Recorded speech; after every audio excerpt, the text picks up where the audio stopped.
ওই রাঙা চরণ ধুলি দেশমা আমায় রাখবো ধরে, তোর ওই পায়ের জবা হয়ে রয়ে যাব জনম ধরে।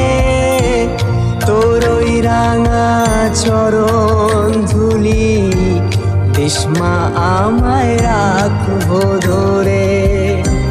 তোর কাছে মাকে বাগই জানি না কে ধনী, সবাই তোমার তোরই সন্তান, এই কথা